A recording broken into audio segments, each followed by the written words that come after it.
Boa tarde a todos. Vamos então iniciar a nossa atividade síncrona. Essa atividade estará disponível no meu canal no YouTube assim que o Google me enviar o arquivo, e eu colocarei o endereço da mesma no Moodle, e nós teremos, depois de amanhã, a nossa avaliação. Como vocês não me enviaram sugestões para temas referentes a esta atividade síncrona, eu decidi falar sobre a classificação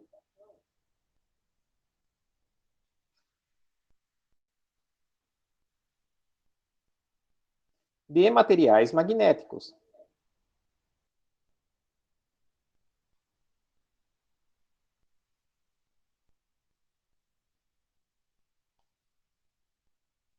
E nós vamos aqui lidar com 3 tipos de materiais. Os materiais diamagnéticos, os materiais paramagnéticos e os materiais ferromagnéticos. Para estes 2 primeiros tipos, eu farei uma análise a partir de um modelo atômico.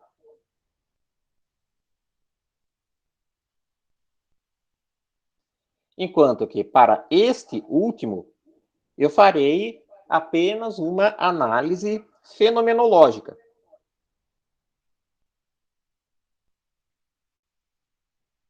Baseando-me apenas no comportamento macroscópico destes materiais na presença de um campo magnético externo.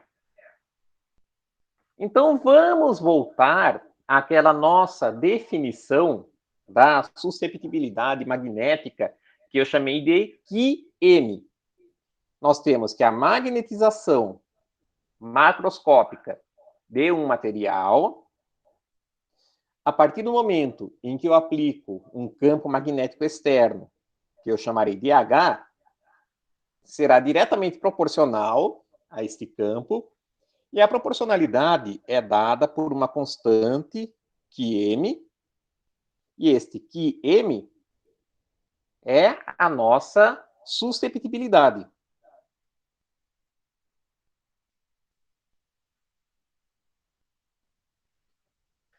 E não só isso, nós temos também a nossa relação, nossa constante μr para o material, dada como sendo 1 mais QM. Então, com base nos valores de μr ou, equivalentemente, QM, nós podemos dividir os nossos materiais magnéticos em diferentes categorias. Então, vamos construir uma tabela aqui do lado.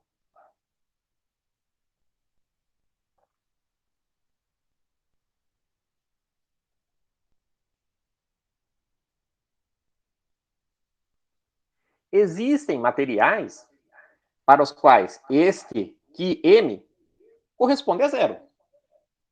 Talvez a grande maioria, talvez corriqueiramente, cotidianamente, seja algo que nós percebemos para a maioria dos materiais, embora isso não seja necessariamente verdadeiro. Nesse caso, nós vemos que, qualquer que seja o campo magnético que eu tenha no meio, o nosso material inserido naquele meio não assume nenhuma magnetização. Este QM é 0, 0 multiplicando qualquer vetor fornece o vetor nulo. Então, essa seria a categoria dos materiais não magnéticos.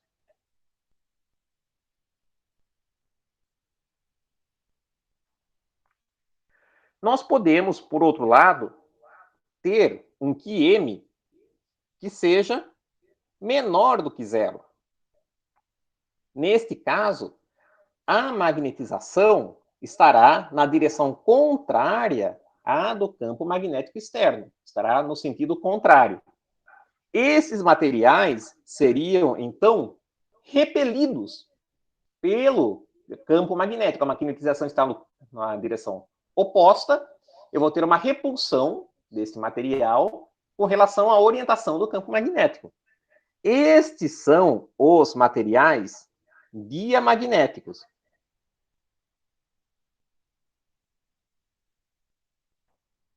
Eu posso ter, uma vez que eu analisei materiais menores do que zero, materiais que sejam, cujo QM seja maior do que zero.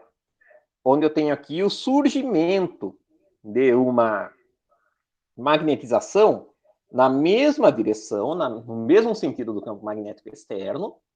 Então, nosso material sofrerá uma atração referente à orientação do nosso campo magnético externo. Estes são os materiais paramagnéticos.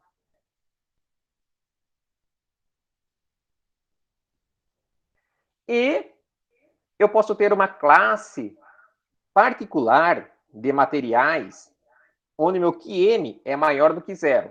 Porém, com uma distinção. Nesses três casos que nós analisamos, vemos que o QM, que o μr é igual a 1 mais QM. Nesses três casos, nós teremos um μr da ordem de 1. Isso significa que o nosso QM é muito pequeno.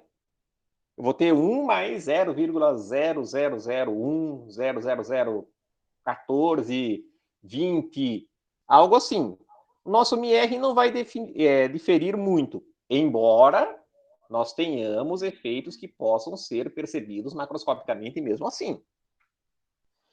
Neste caso, o nosso QM será maior do que zero.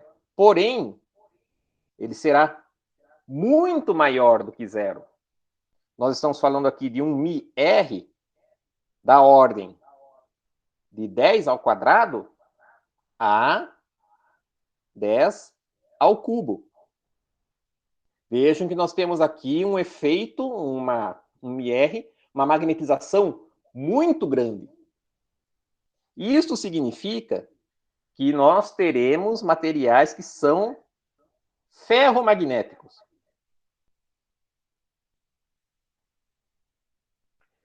Então, vamos começar com o nosso primeiro exemplo, o nosso primeiro tipo de material, tirando o não magnético, que é o diamagnetismo. Vamos analisar aqui o diamagnetismo.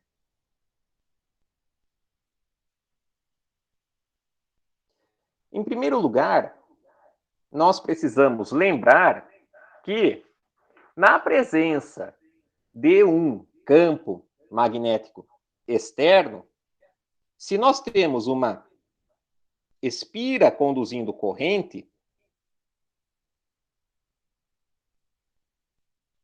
nós temos aqui um momentum de dipolo magnético.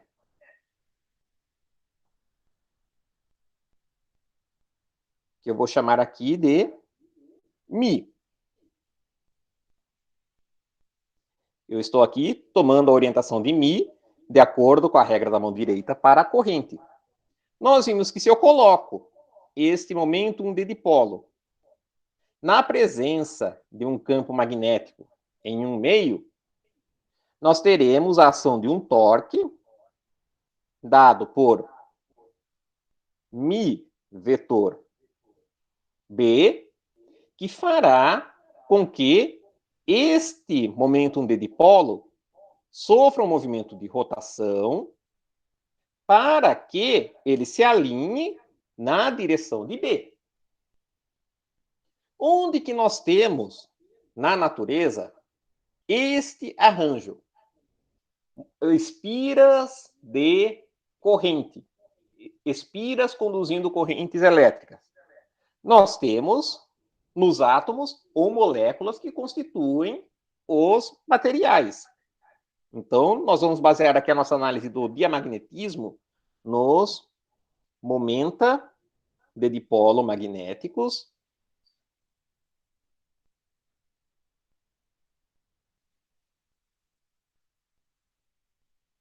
atômicos ou moleculares. Então, vamos supor que nós tenhamos, no nosso caso, o nosso átomo, que possui aqui um dado núcleo.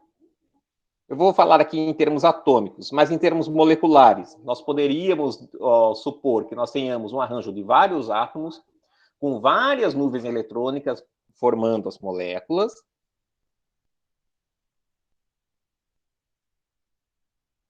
E nesse núcleo, em torno do núcleo, eu tenho a eletrosfera, que são várias camadas de elétrons orbitando o núcleo, neste nosso modelo simples.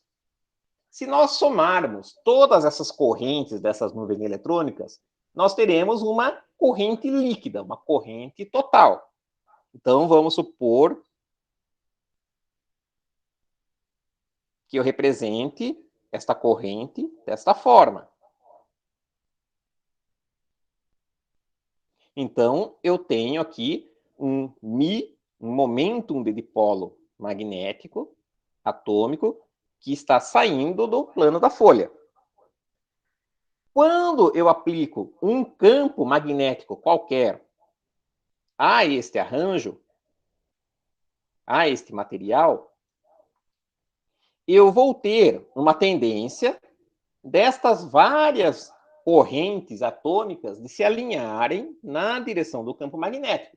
Isso significa, então, que com Mi e B na mesma direção, o material seria atraído, ou seja, ele se movimentaria na direção do campo magnético.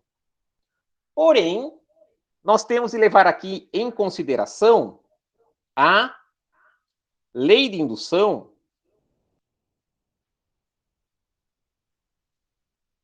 de Faraday-Lenz.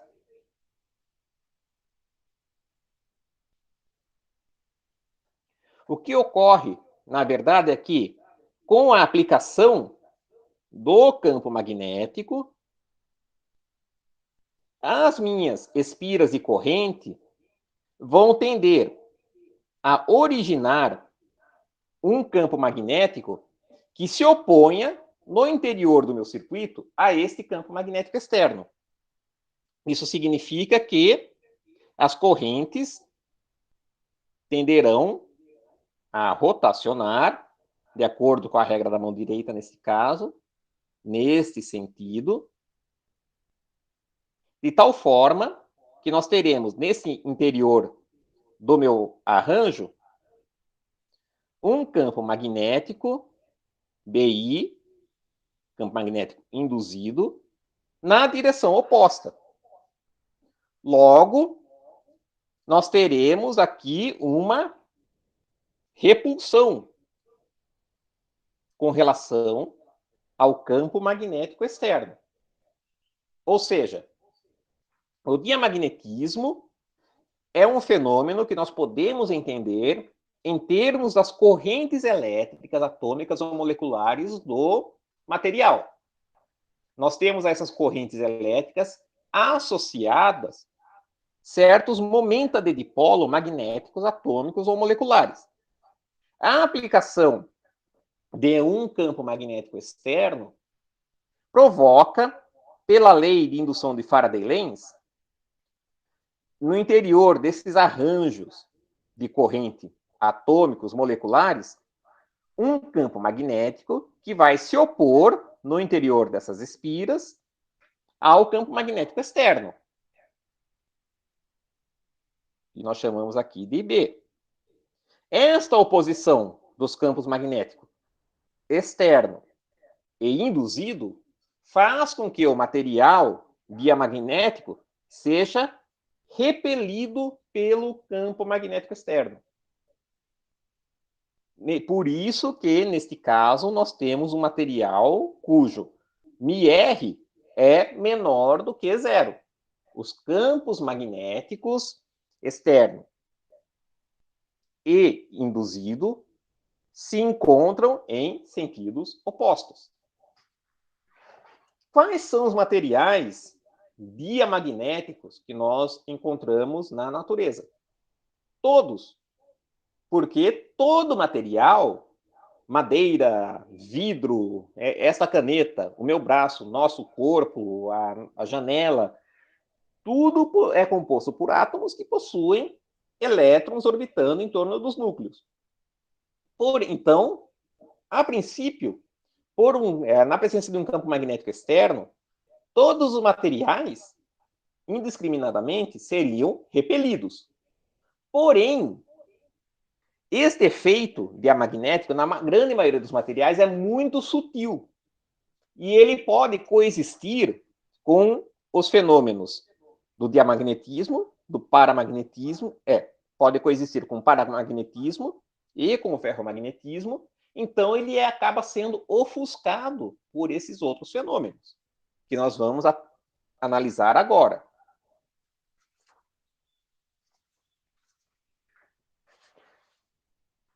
Para tratar do paramagnetismo,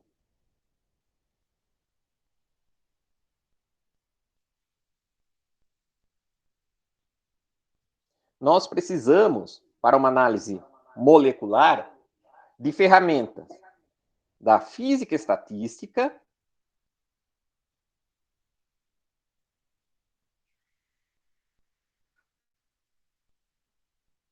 e da rotação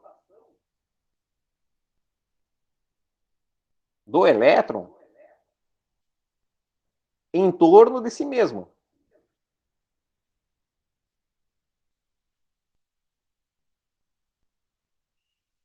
Lá no diamagnetismo, nós estávamos tratando do movimento de rotação do elétron em torno do núcleo atômico. Aqui nós vamos tratar da rotação do elétron em torno de seu eixo de simetria, supondo que o elétron seja uma esfera, como se fosse a rotação da Terra em torno de seu eixo, que dura 24 horas. No diamagnetismo, nós, fazendo essa analogia com o sistema Sol-Terra, nós supondo que o Sol seja o núcleo e a Terra o elétron, nós tratamos o movimento de translação da Terra em torno do Sol, que dura um ano. Aqui, nós estaríamos tratando do movimento de rotação da Terra em torno de seu eixo, que dura 24 horas, que caracteriza o dia. Este movimento de rotação do elétron em torno do seu eixo é chamado de spin. E nós podemos também colocar esta rotação, entre aspas, porque, na verdade, não é isso que acontece. A questão envolve mecânica quântica e é um pouco mais complicada. Vamos analisar o que está acontecendo. Vamos supor que o elétron seja uma esfera de carga, que possui a carga elementar E. Essa esfera, vocês podem imaginar, por enquanto, de forma sólida, maciça, dotada de um dado raio, uma dada massa, está, além de rotacionar em torno do núcleo atômico, rotacionando em torno de si. Temos aqui um movimento com uma dada frequência, que vocês podem caracterizar, uma frequência ômega. E nessa direção, nós temos uma distribuição de carga. Pela regra da mão direita, nós teremos aqui a formação de um momentum de dipolo magnético. E como nós temos também uma rotação, nós podemos associar a este movimento um momentum angular que eu chamarei de S.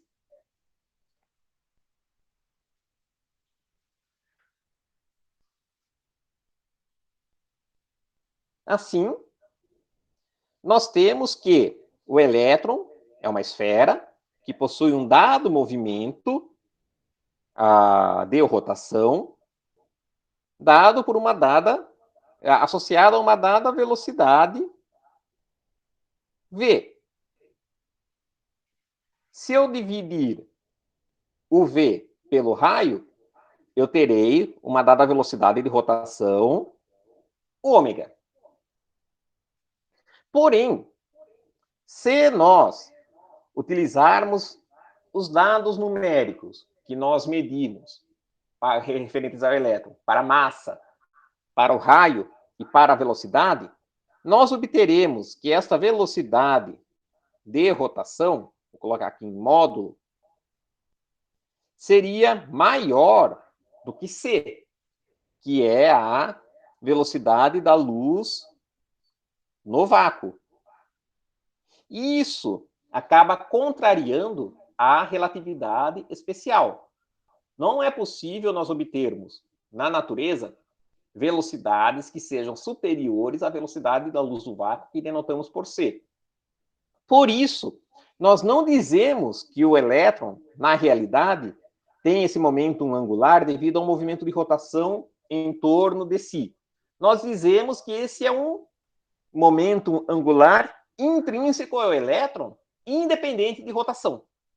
Ele é simplesmente uma partícula que misteriosamente possui este momento angular de spin. Na presença de um campo magnético externo, este momento angular de spin tenderia a sofrer um torque e se alinhar na direção. Como nós não temos mais correntes, como nós analisamos no diamagnetismo, nós temos mais correntes elétricas, movimento orbital, então, aqui nós não temos de considerar um sentido oposto, uma lei de indução de Faraday relativa ao campo magnético. Simplesmente nós teremos o nosso movimento de orientação, de alinhamento. Porém, em geral, quando nós consideramos órbitas internas do nosso átomo, em geral, nós temos o mesmo número de elétrons com spin em uma dada direção e o mesmo número de elétrons com spin em outra direção.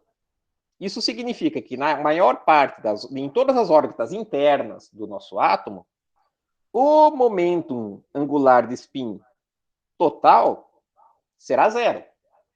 Assim, por causa das órbitas internas, nós não teremos nenhum efeito referente ao campo magnético externo que estamos aplicando na nossa amostra. Porém, na órbita mais externa, a última órbita do nosso átomo, nós podemos ter um elétron desemparelhado. Ou seja, ele está sobrando nesta órbita. Eu posso ter outros pares, um outro número de elétrons que possuem os momenta angular de spin, que se anulam, porém, na órbita mais externa, sobrou um. Então, nós temos aqui um dado momentum angular de spin diferente de zero. Com isso, por causa deste momentum angular eletrônico intrínseco, não é porque ele está descrevendo uma translação em torno do núcleo atômico, é porque ele, como partícula, possui este grau de liberdade. Nós vamos ter um alinhamento desses elétrons na direção do campo. Esse alinhamento esse campo magnético, esse alinhamento se dará na mesma direção. Então, o meu torque fará com que eles se alinhem na mesma direção. Então, nosso material será atraído pelo campo magnético externo que estamos aplicando nesse material. Essa dependência, essa tendência de alinhamento dos momentos magnéticos é dificultada pela temperatura da amostra. Porque temperatura está associada à agitação térmica,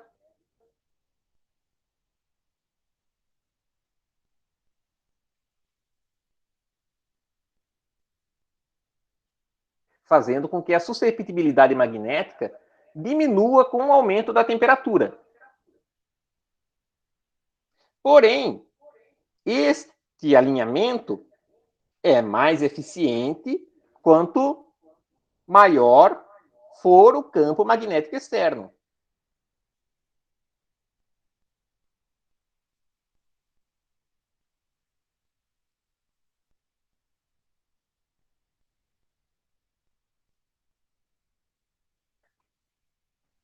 Nós poderíamos escrever essa dependência da magnetização em módulo com a temperatura e o campo magnético como sendo proporcional, então, ao campo magnético, é inversamente proporcional à temperatura.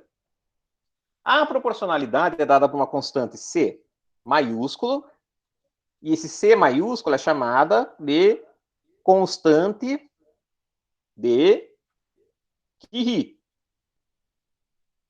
em homenagem ao Pierre Curie, um físico francês, final do século XIX, início do século XX, que fez um estudo do paramagnetismo, do efeito dos diferentes materiais na presença de um campo magnético externo. Ele mediu a magnetização desses materiais e chegou a essa relação empírica.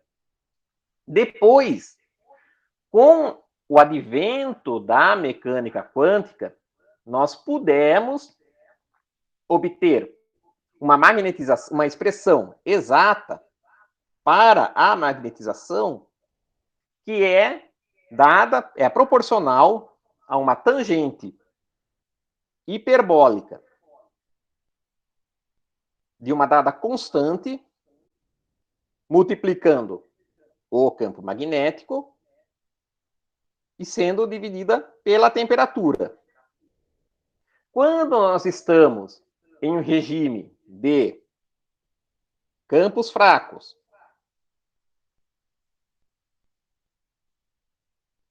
ou altas temperaturas,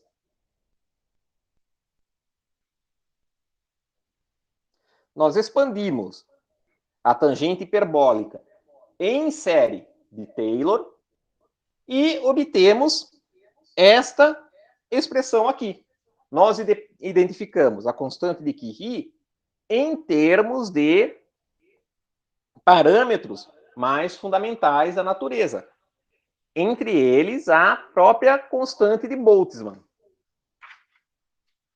Vamos, então, partir para o nosso último tipo de material,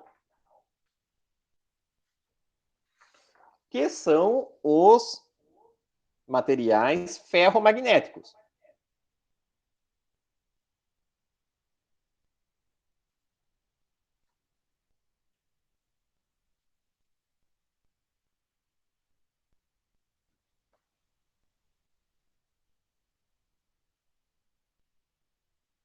Neste caso, eu não vou falar do ferromagnetismo em termos atômicos ou moleculares, fazer um modelo microscópico. Eu vou falar do efeito macroscópico global. Nós temos aqui, no caso do ferromagnetismo, os chamados domínios magnéticos.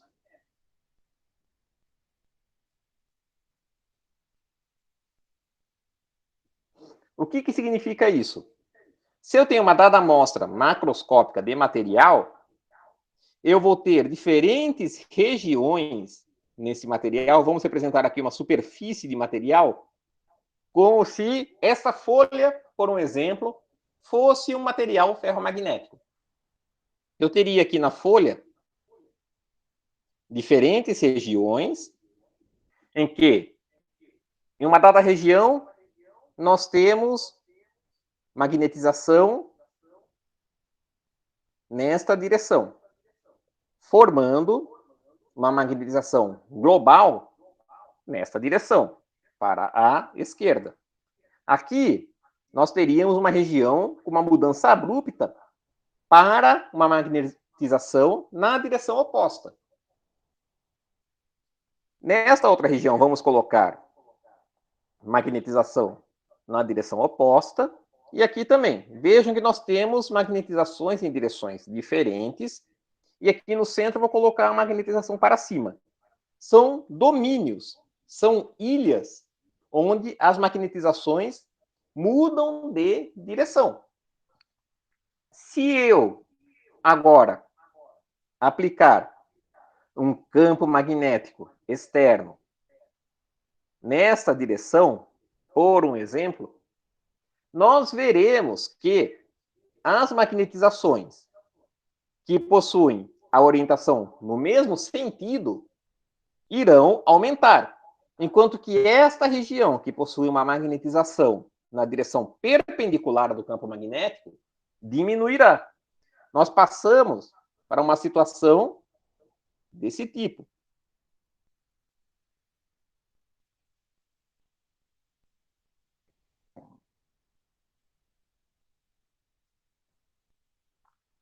Esta região ficou pequena, ela diminuiu bastante, enquanto que estas outras regiões aumentaram.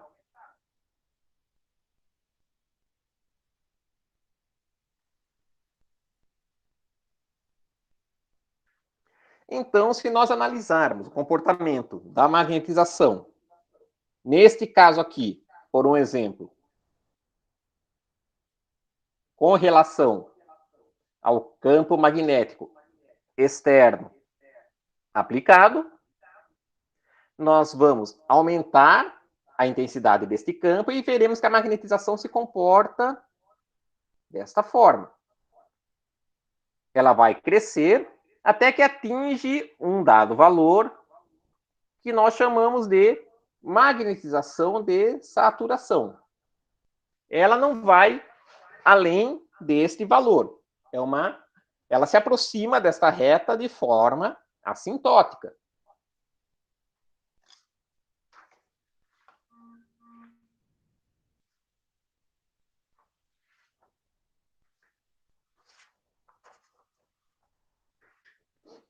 Para valores, então, quando nós temos aqui um campo magnético muito grande, nós atingimos a região de saturação e veja que nós não temos mais, como nos outros materiais, uma dependência linear da magnetização com o campo magnético.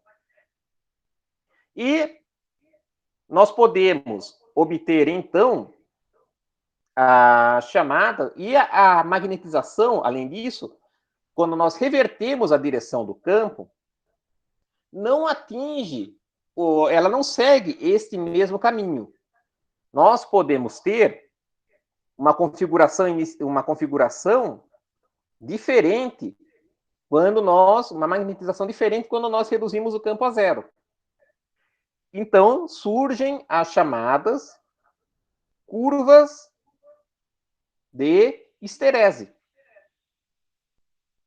Histerese significa atraso, memória.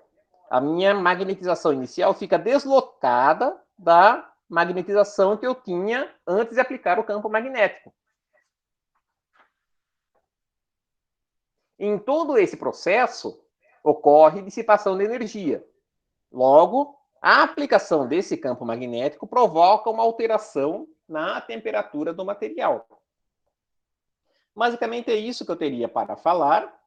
É uma descrição bem superficial para que vocês tenham uma ideia de como se classificam os materiais magnéticos. Vocês podem ler a descrição do Sadiko ou a descrição do Haidt-Buck para ter maiores detalhes. Se tiverem alguma dúvida, podemos discutir. Vocês me procuram no P-Aluno. E depois de amanhã, nós teremos a nossa avaliação. Eu enviarei os exercícios para cada um de vocês logo pela manhã. Tenha uma boa tarde e uma boa semana.